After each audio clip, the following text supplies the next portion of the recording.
conseguiu achar o livro de Neemias. Lerei com você 12 versículos, capítulo 8, a partir do versículo 1.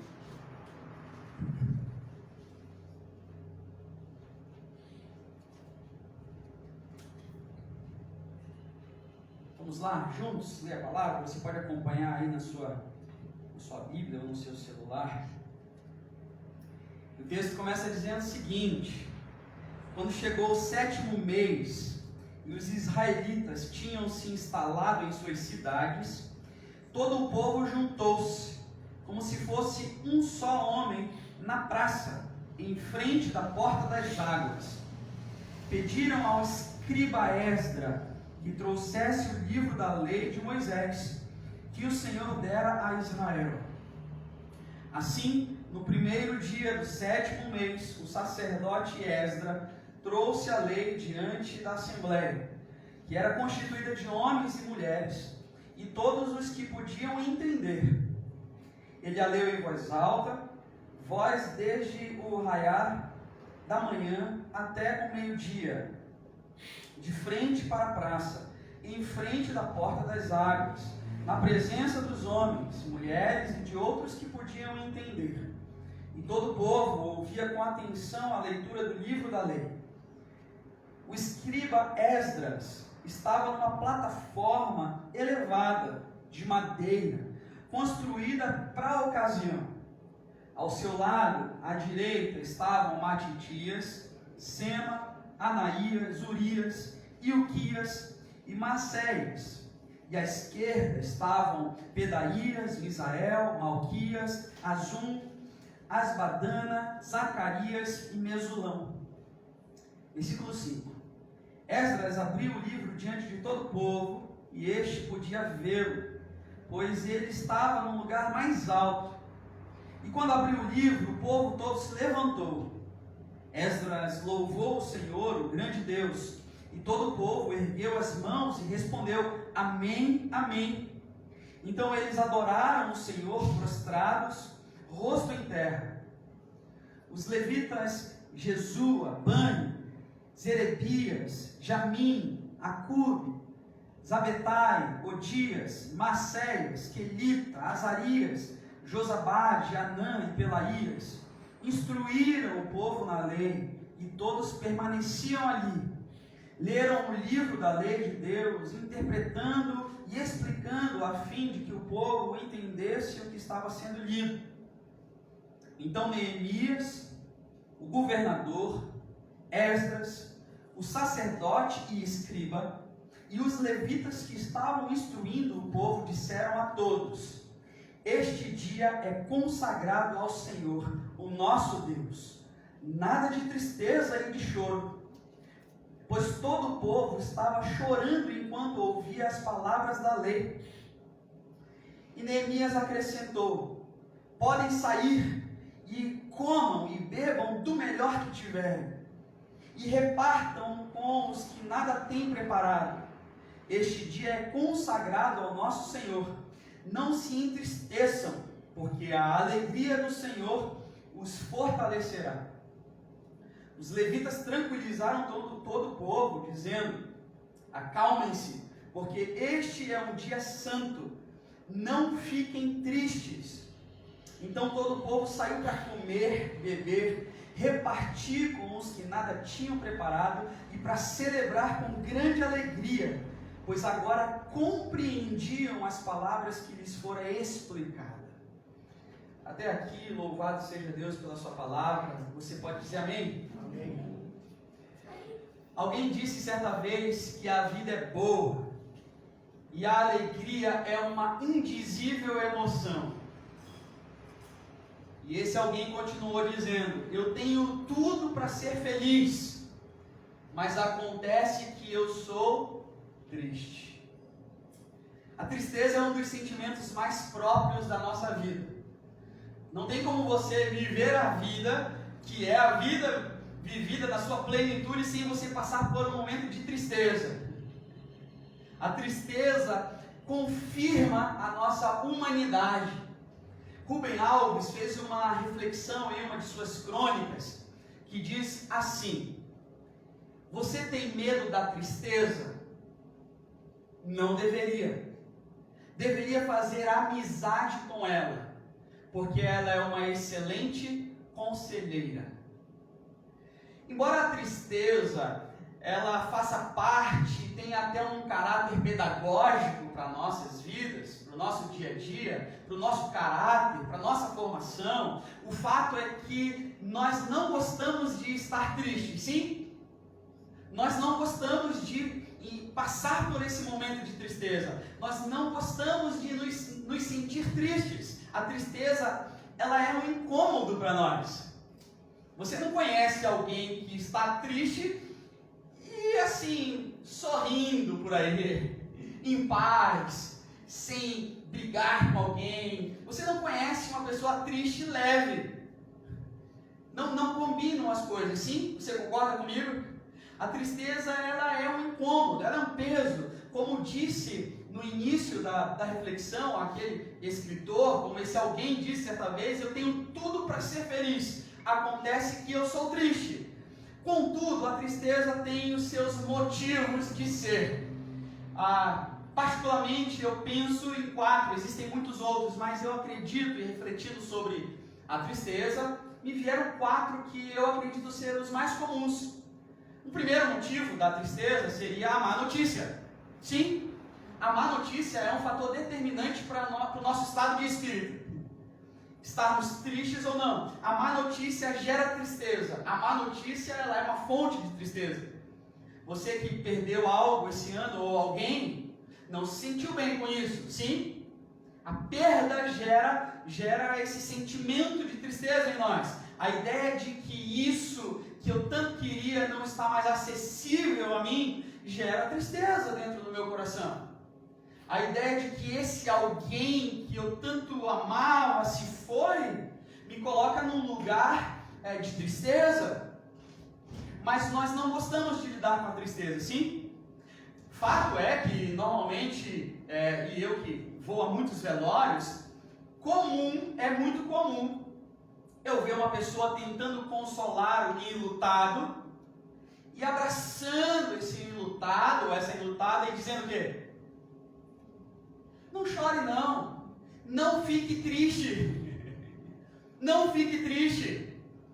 Ora, mas não existe, acredito eu, um lugar mais propício e correto para a nossa tristeza se manifestar, senão diante de um luto, da perda daquele alguém amado, sim? Então sim, no momento da perda de alguém, do luto, da morte, é o momento para nós estarmos tristes. É uma má notícia. Segundo fator gerador de tristeza, eu pensei aqui, seria o distanciamento das nossas idealizações. O distanciamento daquilo que nos era desejado no passado e que nós estabelecemos como uma projeção para o nosso futuro, e quando nós chegamos nesse futuro que nós tínhamos idealizado no passado, nós não nos damos mais conta daquilo. Nós não conseguimos alcançar aquilo que a gente tinha desejado, sim? Então a gente idealizou algo e quando a gente chegou no momento de consumar, de abraçar esse algo, isso nos foi tirado, ou nós não conseguimos alcançar esse objetivo. Isso então seria um distanciamento das nossas idealizações. A crise de idade, por exemplo, ela é um fator determinante nesse momento de tristeza. Quantos aqui têm mais de 40 anos de idade? Eu não.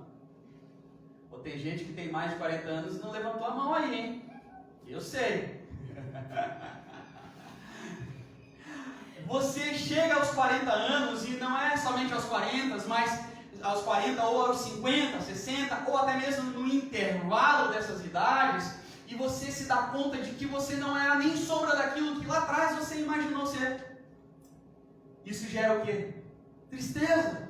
Você se olha no espelho e você vê algo que você não está feliz. Você vê algo que não te agrada. Você idealizou lá atrás um futuro para os seus 40, 45, 60, 50 anos e de repente você olha hoje no espelho e você não é sombra daquilo que você imaginou. O que vai gerar no seu coração? Tristeza. isso não é uma má notícia, tá bom? A idade chegar não é uma má notícia, mas ela é talvez uma constatação dolorosa de que tudo lá atrás, quando eu planejei, imaginei, sonhei, tudo que eu era, tudo que eu imaginei ser, eu não sou hoje. Uma constatação dolorosa. Tem uma terceira razão que eu pensei com relação à tristeza, o fator gerador de tristeza, que é o convívio com lembranças traumáticas. E eu acredito que todos nós já presenciamos, já fomos protagonistas de situações em que nós não gostaríamos de ter sido protagonistas. Certamente houve um momento na sua vida em que você fez alguma coisa errada, você enfiou os pés pelas mãos, você foi colocado numa situação vexatória, e que você olha para trás e você diz, meu Deus, como que eu fiz isso? Como que eu passei por essa situação? Como que eu me permiti ser levado a esse lugar que eu cheguei lá atrás, e hoje eu tenho as marcas na minha vida de algo, de uma lembrança que não me agrada. E isso é um fator gerador de tristeza. Aquela pessoa que passou por uma cirurgia talvez, e que carrega na pele, no seu corpo, as marcas dessa cirurgia, e que ela não gostaria de ter sido submetida, ela se olha no espelho e ela lembra de algo que foi doído. Isso me dói, eu não gosto de ver, eu não gosto de tocar nesse assunto, eu não gosto de lembrar disso. Existe um quarto fator gerador que eu pensei que é mais comum a todos nós, que é o vazio interior. Talvez essa seja a principal marca da nossa geração, do nosso tempo, especialmente esse tempo desse ano que nós estamos vivendo, de isolamento, de incertezas, de não ter como planejar, de mudar, de se ajustar, reajustar, readaptar, se encontrar em outros meios, em outros ambientes, em outra forma de emprego, de ganhar dinheiro. As pessoas estão buscando cada vez mais, em nossos dias também, alegrias que são pontuais, que são ocasionais, e que só essa alegria que é ocasional, que é pontual, ela não preenche o vazio. Você já percebeu isso? A nossa geração tem vivido um tempo de muita exposição, de fazer uma publicação e contar com os likes, com as curtições. Então, se eu tenho 1000 likes na foto que eu postei comendo algo, eu me sinto feliz, isso me preenche. Mas se eu tenho 3 curtidas na minha foto, eu já me sinto mais vazio ainda, porque ninguém gosta de mim. Então eu já não sei mais quem eu sou nesse lugar, nesse meio que eu estou. É o tempo que nós estamos vivendo, sim? Isso é só um exemplo de tantos outros que a gente podia imaginar aqui. Sabe que tem um autor, Chesterton, ele escreveu um livro chamado Ortodoxia, e ele escreveu o seguinte: na busca desenfreada pelo prazer, o ser humano perdeu o prazer principal, porque o prazer principal é a surpresa. Ou seja, aquilo que você busca muito, almeja muito, com todas as suas forças, que você quer tanto, não te surpreende mais quando você alcança. Aquilo que você quer com todas as suas forças, não é bem assim, do jeito que você imagina, quando você abraça isso, quando acontece isso de fato que você quer. Isso é muito triste. Nas nossas vidas hoje, nos nossos relacionamentos, é triste ver pessoas assim, vazias, porque essa pessoa, ela canalizou todos os seus esforços, ela investiu muito a sua vida, toda a sua força física naquilo, todas as suas forças, e ela foi fiel àquele desejo que ela tanto queria. Só que ela, quando abraça isso, ela descobre que isso é algo circunstancial apenas, é pontual. Aí a realização até vem, Só que o que acontece depois que você alcança aquilo que você quer, que é assim, pontual, que é circunstancial? Você começa a desejar outra coisa. E o vazio nunca é preenchido. Razão pela qual os orientais, eles dizem que é melhor não realizar um desejo do que realizar. Motivos de tristeza. Gente que tem tudo para ser feliz, mas é triste. Interessante, porque o texto que nós lemos, ele fala de um dia que teve tudo para ser um dia feliz. Mas eu não sei se você percebeu, ele foi marcado pelo povo que chorava. Ele foi marcado pela tristeza. Neemias viveu na época em que os judeus começaram então a voltar do exílio da Babilônia para ajudar em Jerusalém. Só que o exílio, esse tempo distante da sua terra, durou 70 anos. Então só quando os judeus puderam voltar para ocupar as suas terras novamente, eles não encontraram tudo do jeito como eles haviam deixado. É lógico, imagina só você 70 anos longe de Palmeira. Os seus vizinhos também mudaram. 70 anos depois você volta. Certamente tudo vai estar diferente. Sim, muita coisa vai ter mudado. Os judeus encontraram tudo diferente também quando voltaram para casa. Eles encontraram não só diferente a forma de ser, mas tudo destruído, vazio, saqueado. Os muros, que eram um sinal da força de Jerusalém, de proteção, estavam destruídos, estavam nos chãos. As portas que cercavam de Jerusalém, nesses muros, estavam queimadas, destruídas. As casas das pessoas também foram destruídas. O templo, sinal da centralidade de Deus para aquele povo, destruído. Os babilônios haviam roubado os ouros, saqueado tudo. A arca da aliança, lugar da presença de Deus, saqueada, nunca mais foi encontrada. O cenário era caótico, de caos. Neemias, nessa época, ele era funcionário da corte na Pérsia, hoje o atual Iraque.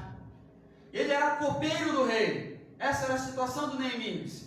O povo estava voltando para ajudar em Jerusalém, só que Neemias não voltou. Por quê? Ele era copeiro do rei. O Neemias ficou lá. Ele ficou lá porque ele era o copeiro do rei, ele tinha um serviço, ele tinha uma missão a ser cumprida. Só que alguém manda uma mensagem para o Neemias dizendo: nós voltamos e não é do jeito que a gente imaginou. Está tudo caótico, tudo destruído.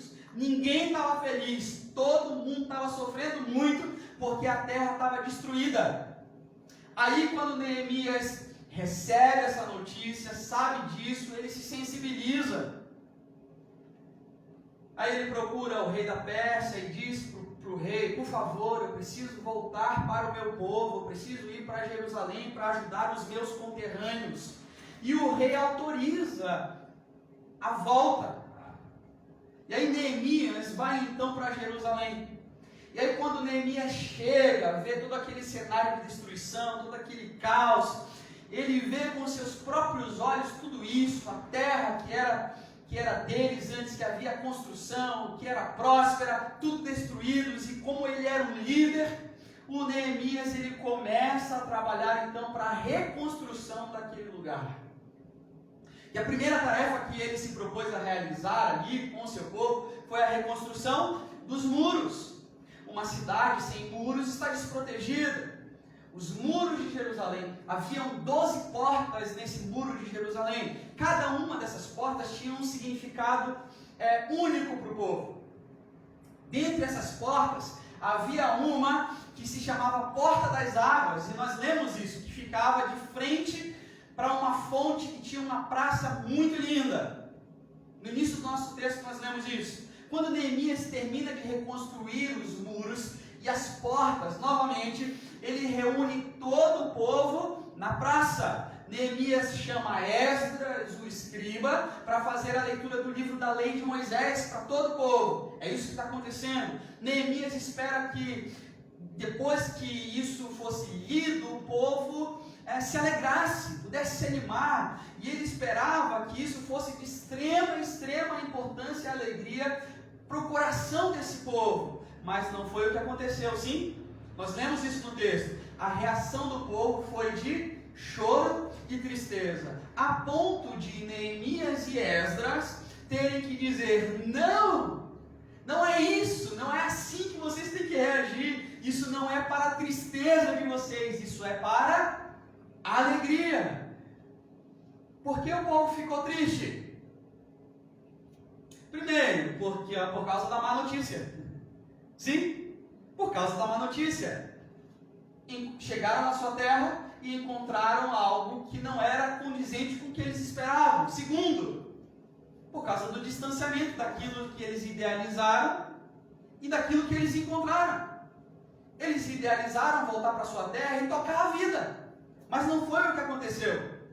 Terceiro, esse povo estava marcado por um passado e ele ficou abatido novamente quando viu a destruição. Porque eu imagino que quando Esdras leu Deuteronômio 28, por exemplo, que fala das bênçãos que Deus derramaria sobre o povo se esse povo fosse obediente, o povo deve ter chorado muito. Por quê?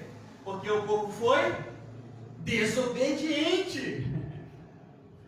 Quarto, o povo ficou triste por causa do vazio. Eu acredito que muita gente perdeu completamente a fé em dias melhores pela frente. Mas Esdras e Neemias insistiram para que ninguém ficasse triste. E nessa insistência disseram uma palavra que eu gostaria muito que você gravasse hoje no seu coração, que você anotasse e você saísse daqui com ela. Não fiquem tristes, alegrem-se, porque a alegria do Senhor é a nossa força. Você pode dizer amém para isso? Amém. Não fiquem tristes, alegrem-se, porque a alegria do Senhor é a nossa força. Esdras e Neemias perceberam que a alegria que Deus dá, não vem apenas quando tudo está maravilhoso, está de acordo com o que eu planejei, com o que eu estava querendo que estivesse.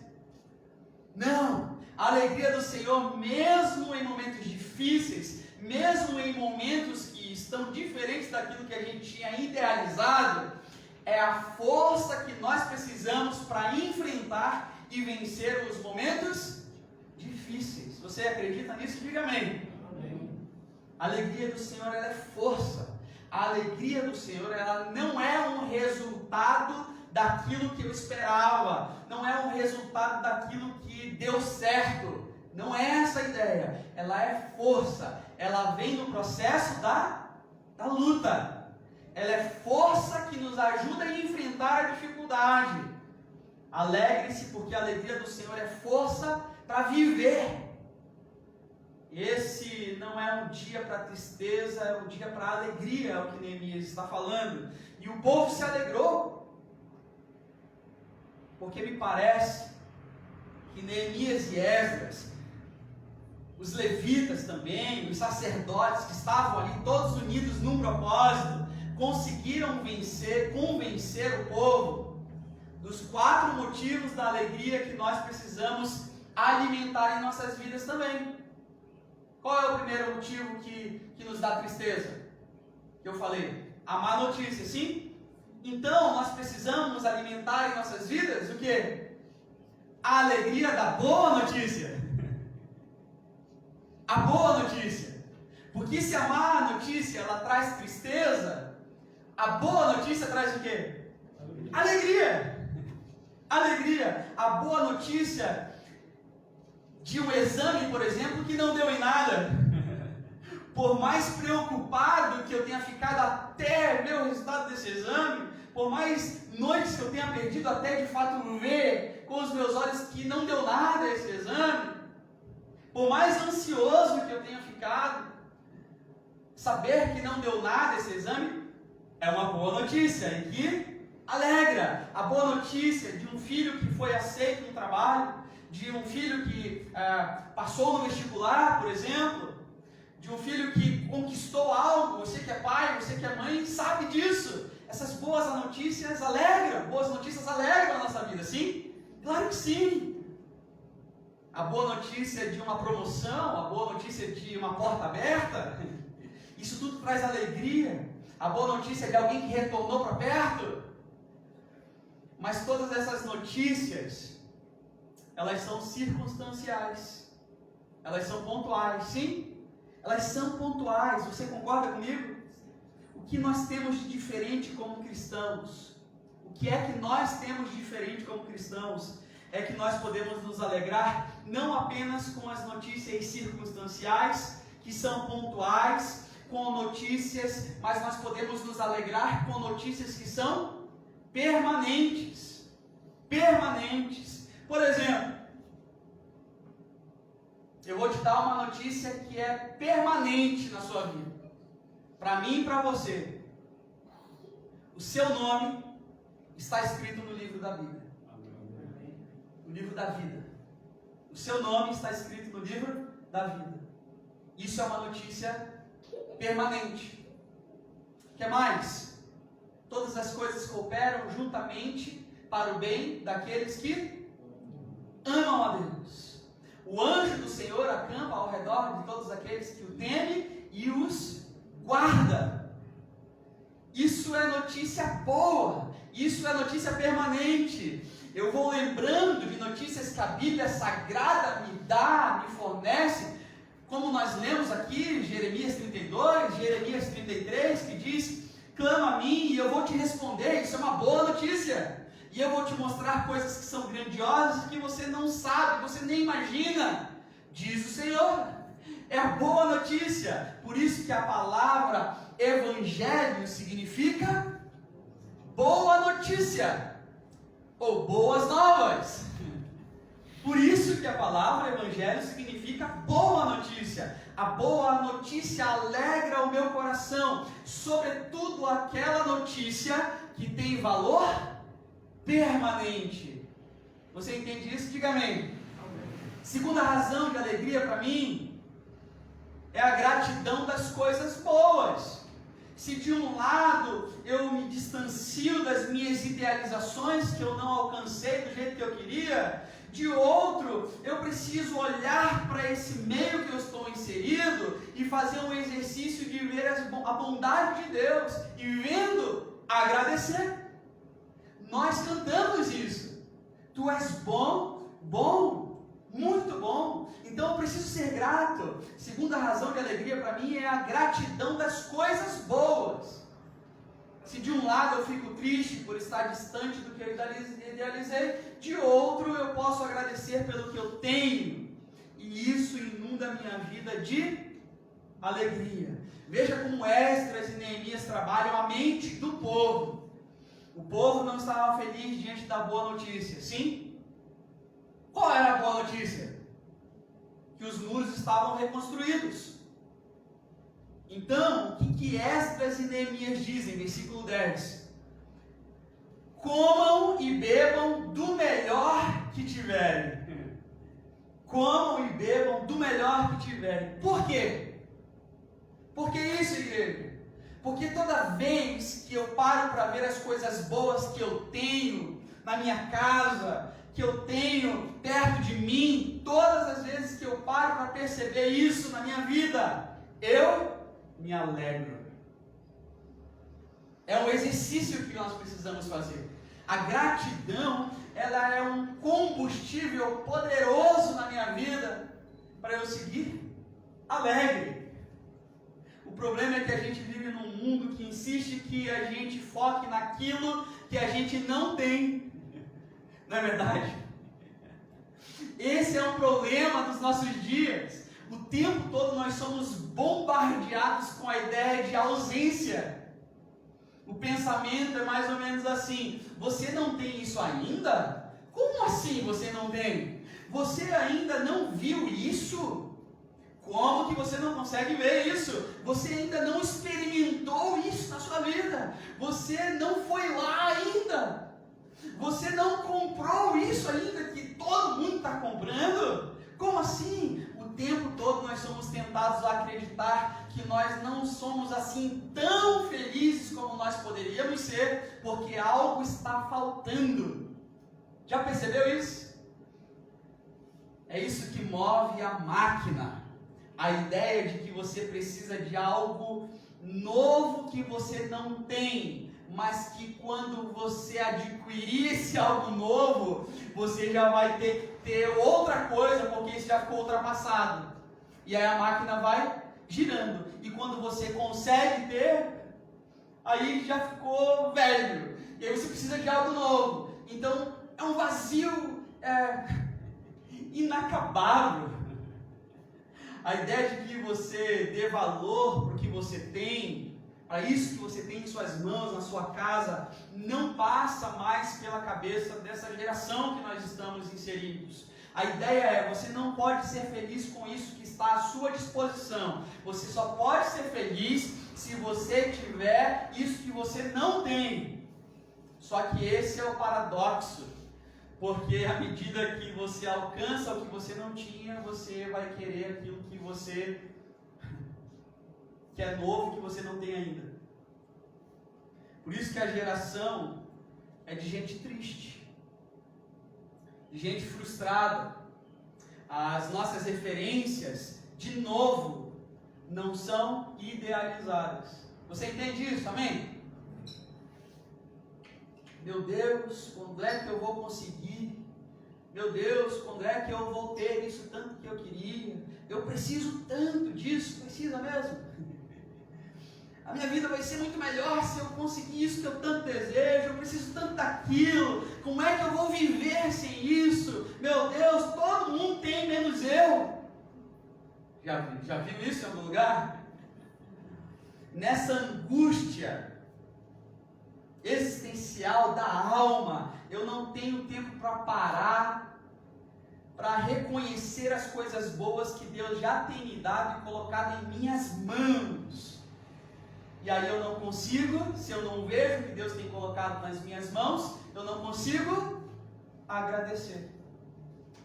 Igreja, se nós pararmos por um instante e pensarmos em tudo que Deus já nos deu e tem nos dado, nós ficaríamos horas escrevendo sobre as coisas boas que nós já temos de Deus. Esdras e Neemias dizem: comam e bebam o que vocês têm de melhor. Comam e bebam o que vocês têm de melhor. O que de melhor a gente tem para desfrutar? O que de melhor você tem para desfrutar na sua vida? Pensa nisso agora. O que é que de melhor você tem? Eu fui na casa de uma pessoa certa vez, e daí ela... Eu esqueci, enólogo que trabalha com vinho, me ajude. As coisas chiques aí. E daí eu fui lá, essa pessoa me apresentou uma garrafa de vinho, que em reais, aí daria uns 5 mil reais. Eu trouxe da França esse aqui. Eu falei, uau, 5 mil reais uma garrafa de vinho. E ele foi contando a história do vinho, justificando o valor. Aí num determinado tempo da conversa, ele falou que aquele vinho já estava ali há muito tempo. E eu, leigo nessa área, perguntei, ué, mas isso aí não dizem que vira vinagre o vinho quando fica muito tempo, que daí fica ruim? Aí ele falou assim, não, mas os vinhos melhores não.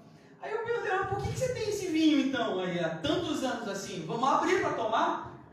Ele não gostou muito da ideia, mas eu falei para ele, o que adianta você ter um vinho de 5 mil reais na sua adega, sendo que você está lá só para idolatrar o vinho e mostrar para as pessoas, eu tenho um vinho de 5 mil reais. Vende, dá o dízimo para a igreja e compra um sangue de boi, um campo largo, e aí todo mundo vai poder tomar aqui nessa refeição? É ou não é? Vende, compra, dá o dízimo para a igreja e compra algo que todo mundo possa desfrutar. Essa é a ideia. Veja, Blaise Pascal, nos pensamentos que ele escreve dele, tem uma reflexão muito interessante em que ele diz assim, nós, em nome de sermos felizes amanhã, renunciamos o hoje. Aí é inevitável que sejamos infelizes hoje e amanhã. Quando é que eu vou parar de me proteger e dizer, não, isso é meu, ninguém toca? É a pessoa que tem tantos ciúmes dos seus bens e diz assim, não, eu não posso te dar, não posso te emprestar isso. Se tem muito valor na sua vida, eu sugiro para você, vende, dá o dízimo para a igreja e compra algo mais simples. Né, irmão? Um carro, tem gente apegada a carro, que não tira o carro da garagem. Por quê? Não posso sujar, não posso bater. Se bater, vai custar um dinheirão para arrumar. Vende, dá o dízimo para a igreja, compra um Fucão, compra um Uno, compra um carro mais simples em que você possa usar e usufruir, dá para as outras pessoas usarem também, porque foi feito para usar. Existe um hino muito antigo. Eu acho que aqui entre nós, somente o Ziga Bobo estava presente quando ele foi composto, escrito. Tão velho que é. Como aquele vinho. Só que o Ziga não virou vinagre ainda, ele talhou quase. Tão velho que tá, que é leite, né? Tem um hino muito antigo que diz assim, ó. Conta as bênçãos, dize as quantas são recebidas da divina mão. Vem dizê-las todas de uma vez e verás surpreso quanto Deus já fez. O Esdras e o Neemias estão dizendo assim, comam e bebam o que vocês têm de melhor, porque Deus tem abençoado as suas vidas com infinitas bênçãos. Alegrem-se, porque a alegria do Senhor é força. Deus é provisão e Ele provê. Comam e bebam o que vocês têm de melhor. Quem diz amém para essa palavra? Amém. Terceira fonte de alegria é o privilégio de compartilhar com quem nada tem. Esdras e Neemias dizem, os muros estão reconstruídos. Isso é uma boa notícia. Deus tem nos abençoado e nós podemos comer e beber o que temos de melhor. Sim, isso está acontecendo aqui com o povo. Mas não façam apenas isso. O que ele continua dizendo? Compartilhem com quem nada tem. Repartir com os que nada têm. Porque é uma alegria no compartilhar que não está presente no reter.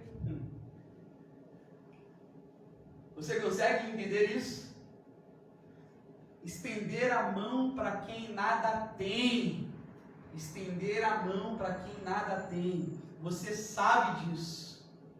Não há alegria maior do que servir alguém. E ao servir esse alguém, ela consegue reconhecer em nossas mãos estendidas os braços de Deus. E você, no olhar dessa pessoa, ver o brilho dela de alegria, reconhecendo que aquilo que nós estamos fazendo é para a glória de Deus. Você entende isso? Diga amém. Nós fazemos o que fazemos para glorificar a Deus. Em tudo que nós fazemos. Agora veja só, numa geração que nós estamos vivendo egocêntrica e egoísta, essa alegria que eu estou falando aqui, que o Esdras está nos falando, ela não é presente, porque eu tenho tanto medo de compartilhar o que eu tenho, porque vai que falta para mim. O tempo em que nós estamos vivendo diz isso. Aí eu vivo com duas tristezas na vida. Primeira, a de não compartilhar. Pessoas que não compartilham a vida, não compartilham o que têm, vivem somente para si, são infelizes. São as mais infelizes. Segundo, a de não confiar naquele que me supre todas as necessidades, que é Deus. Porque ou a minha provisão de tudo que eu tenho vem de Deus, ou ela é fruto do racionamento que eu faço no meu bolso, na minha despensa, com os meus bens, e aí eu já não tenho, isso tudo é só para mim, está só à minha disposição, não está mais à disposição de ninguém, e eu preciso decidir então o que é a minha vida. Quarta fonte de alegria e última que Esdras e Neemias mostram para o povo daquele dia, é a palavra de Deus. Se de um lado nós vemos e convivemos com pessoas com um vazio existencial, de outro, Esdras e Neemias estão dizendo para a gente, somente a palavra de Deus pode preencher esse vazio que vocês têm. Pode reconstruir o muro, pode reconstruir as portas, a cidade, a casa. Se não houver preenchimento de Deus, a casa vai continuar vazia. A cidade vai continuar vazia, a vida vai continuar vazia. É o momento em que a palavra de Deus volta a falar aos corações. É o que Esdras e Neemias estão falando. Versículo 12, o povo saiu para comemorar com grande alegria, porque agora eles compreendiam as palavras que lhes foram explicadas. A nossa alegria está em conhecer a Deus e recebermos a sua palavra. A nossa alegria está em conhecermos a Deus e recebermos a sua palavra. Essa é a fonte de alegria do cristão. O fato de que Deus fala conosco é ou não é motivo para nós nos alegrarmos? Para pensar. Só de nós estarmos diante da palavra é ou não é um motivo de alegria?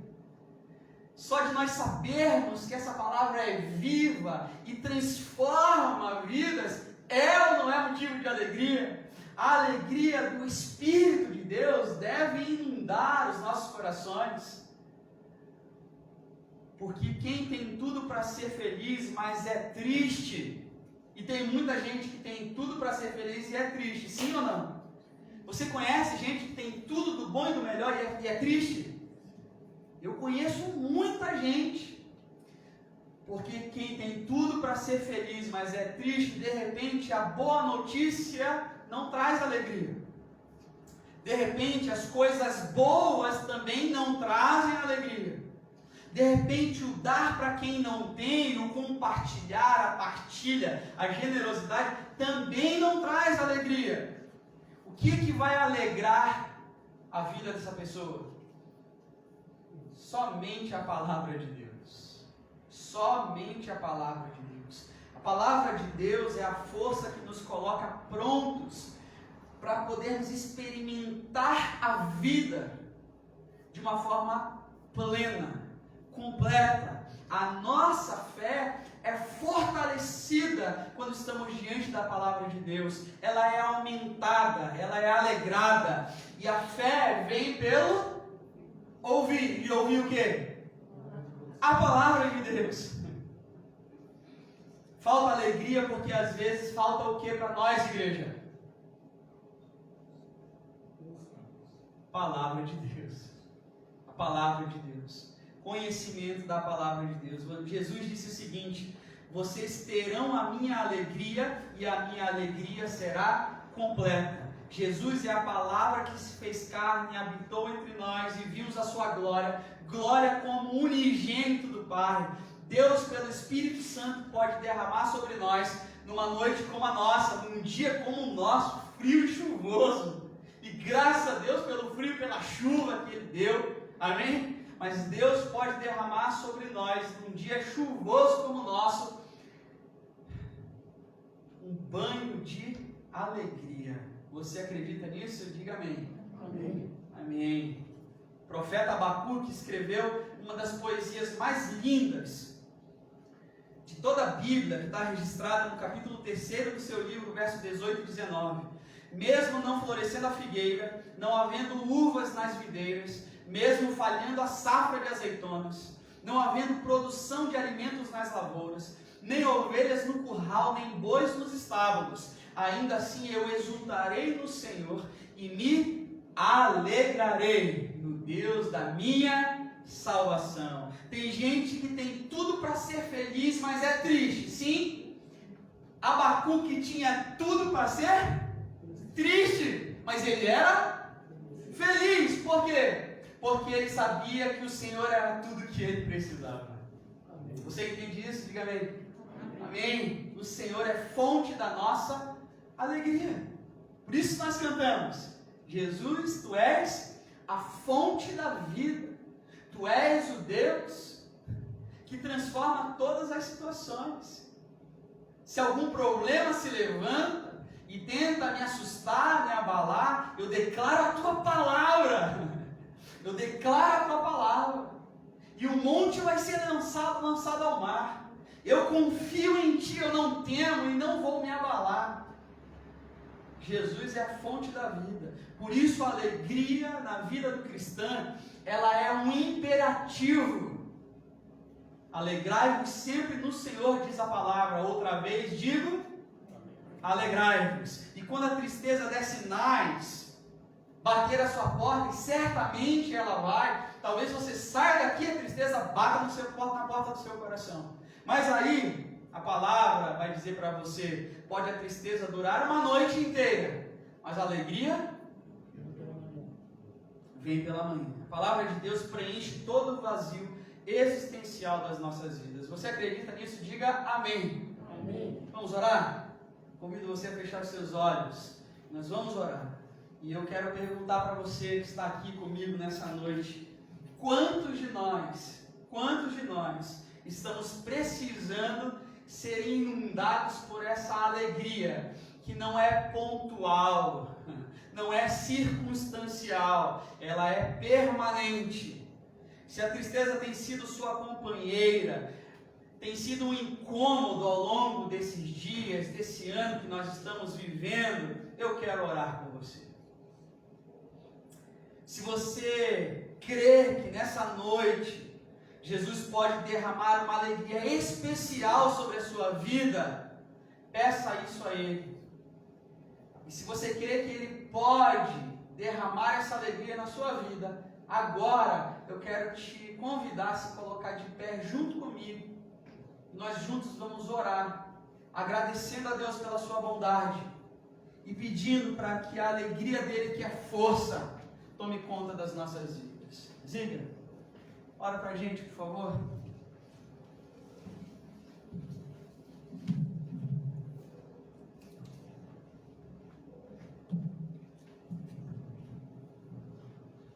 Obrigado, Senhor Jesus, pelo dia que nos deu. Obrigado pela chuva. Obrigado por ter ajudado cada um de nós para poder chegar aqui. Obrigado pela internet, que nós podemos chegar pelos lares. Tua palavra é dita em todos os cantos do mundo agora, Senhor. Podemos te louvar, apesar da pandemia estar por aí, mas tua palavra continua rodando o mundo. Queremos te agradecer também pelo aniversário da Marlene, que possa derramar muitas bênçãos na vida dela. Obrigado por essa mulher maravilhosa que sempre me sustenta, me ajuda. Senhor, também queremos te agradecer por essa alegria que nós aprendemos e que nós cada dia temos essa alegria em nossos corações.